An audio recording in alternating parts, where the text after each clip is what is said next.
Bom dia, boa tarde, boa noite, dependendo do horário que você esteja vendo esse vídeo. Dando prosseguimento à leitura da coleção Fonte Viva, vamos fazer hoje uma leitura do livro Fonte Viva, que tem por título Modo de Fazer, e diz assim: de sorte que haja em vós o mesmo sentimento que houve também em Cristo Jesus. Paulo, Filipenses 2:5. Todos fazem alguma coisa na vida humana, mas raros não voltam à carne para desfazer quanto fizeram.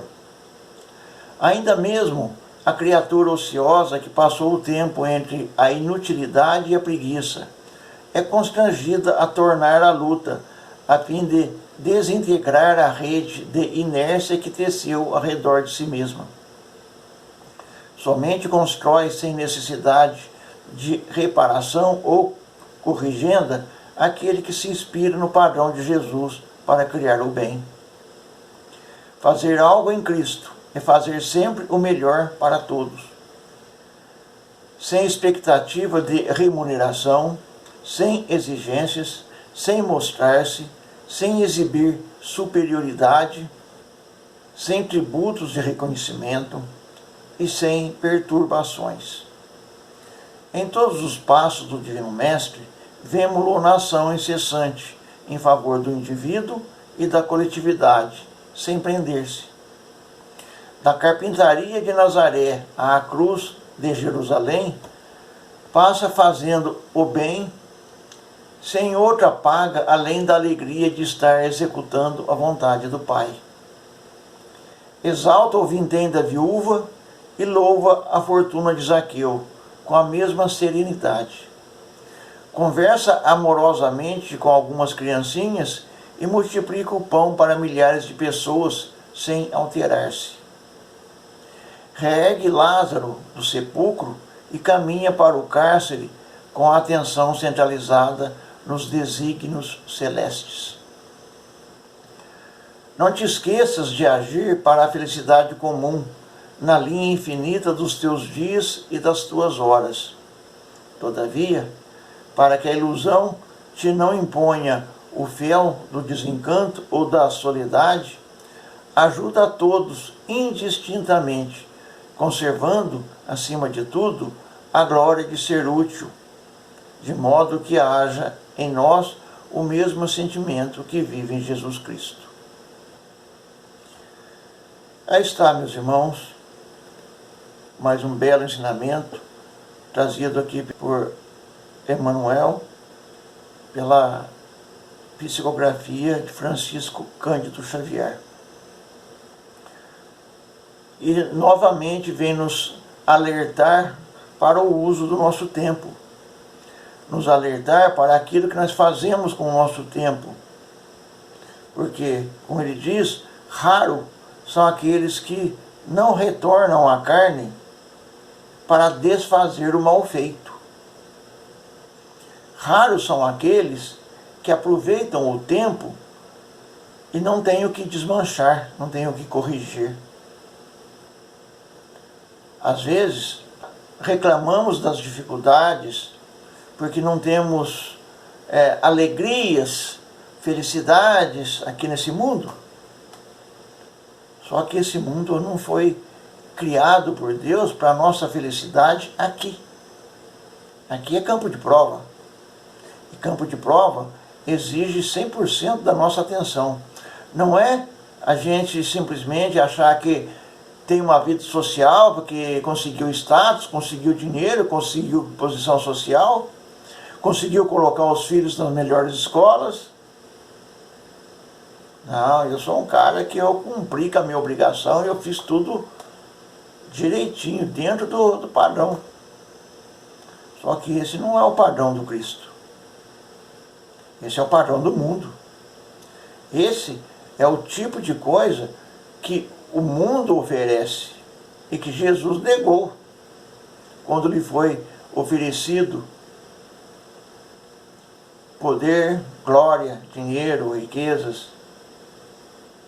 Ele diz depois para Pilatos: meu reino não é deste mundo. Ora, se nós queremos seguir a Jesus, se nós queremos nos livrar da roda das encarnações, nós devemos atentar para todos os ensinamentos de Jesus, para que tenhamos, sim, condições de nos elevarmos a uma situação superior a essa nossa atual. A verdade é que nós nos apegamos aos bens materiais. É tão raro as brigas entre famílias na disputa da herança. Não raro, pais deixam para os filhos e os filhos dilapidam tudo. Porque aquilo que vem sem esforço, vai sem esforço. Aquele que não construiu, que não suou, é lógico que ele não tem apego àquilo. Ele vai se desfazer, ele vai vender, ele vai desfrutar, que é outro erro que os pais cometeram.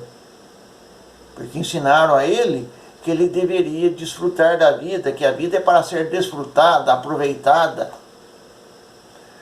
É que para ter as alegrias, os prazeres, que nada mais são do que apegos e vícios. Tudo aquilo que está fora do ensinamento de Jesus é desse mundo. Tudo aquilo que está dentro do ensinamento de Jesus é para o outro mundo, ou o lado espiritual, o mundo espiritual. E é exatamente aqui que nós nos colocamos em condições de seguirmos em frente lá, ou nos colocamos em situação de retorno para cá. E às vezes em situações mais graves, mais difíceis. Porque dependendo do que nós fizemos agora, nós criamos agravantes para o futuro. Não é uma coisa que nós falamos assim, puxa vida, vou pedir a Deus que me perdoe, que me proteja, que me guarde. Deus até te perdoa, te protege e te guarda. Só que a decisão de se melhorar, a decisão de mudar o seu foco, é toda sua. Você que vai escolher o caminho que você quer seguir. E aí, diante de você, vai se estender aquelas oportunidades que a vida oferece e você vai ter que dizer não. Da mesma forma que Jesus disse não.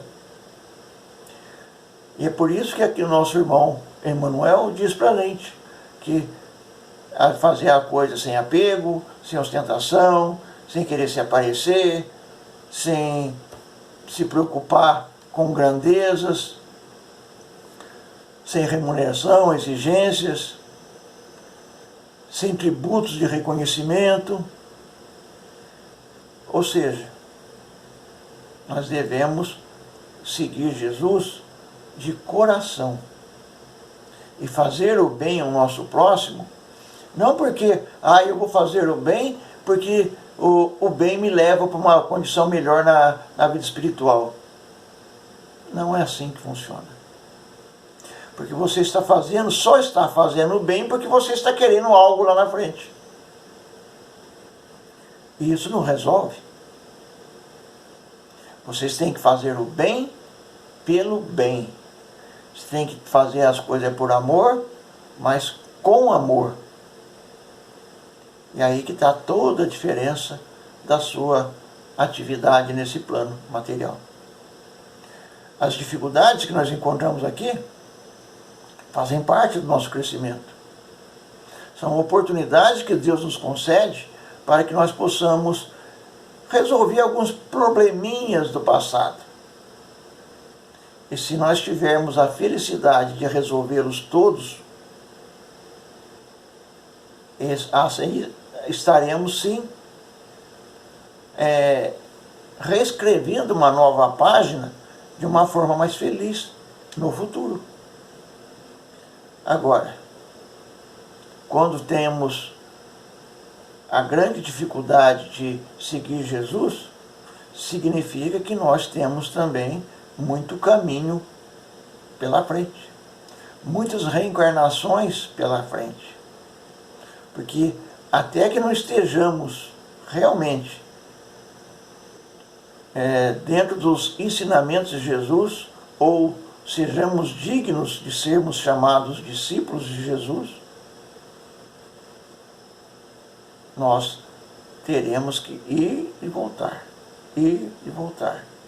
E cada vez que nós erramos feio, nós nos descuidamos, nós agravamos a situação futura. Por isso, diante das dificuldades de hoje, não reclame, agradeça, porque tudo aquilo que nós fazemos hoje em favor do nosso próximo, nós estaremos fazendo via de regra para nós mesmos, mas não como troca, mas por amor, por entender que o amor ao próximo é a maior virtude que Jesus veio nos oferecer na sua passagem por essa terra. Era isso, meus irmãos. Que as bênçãos de Deus nos fortaleça, nos ilumine, nos conforte, para que possamos ter a sabedoria nas decisões, a atitude correta, para que não tenhamos que nos arrepender no amanhã. A escolha é sempre livre, mas a colheita é sempre obrigatória. Fiquemos sempre na graça de Deus, nosso Pai, e de Jesus, nosso Mestre. Que assim seja.